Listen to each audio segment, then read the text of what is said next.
আল্লাহর দিন ইসলাম হতে সম্পূর্ণরূপে বিমুখ থাকা।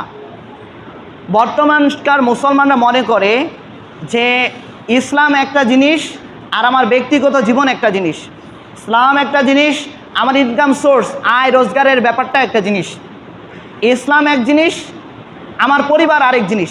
এই জন্য দেখবেন মানুষ শুধু এইখানে আসে পর্দার কথা শুনে, পরিবারে গিয়ে পর্দা করায় না।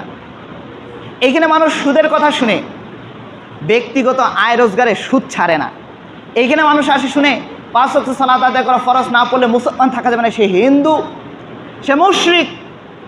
কিন্তু ব্যক্তিগত জীবনে সে 5 ওয়াক্ত নামাজই ছাড়ে দেয়। সে মনে করে যতক্ষণ আমি মসজিদে থাকবো আমি মুসলমান থাকবো, মসজিদে ঢুকে মুসলমান, বাইরে হলে কিসের মুসলমান, দরকার নাই।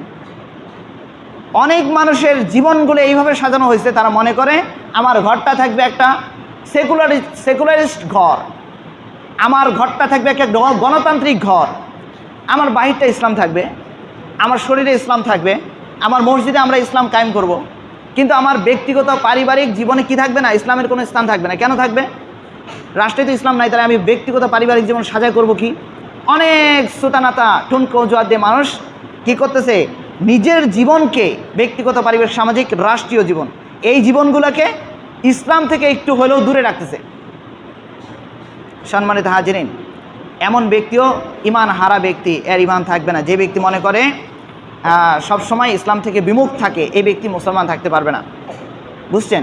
ইসলাম থেকে বিমুখ থাকে, ইসলামের কথা বলে সরে পড়ে, ইসলাম মানতে চায় না, এই ধরনের ব্যক্তির ইমান থাকবে না।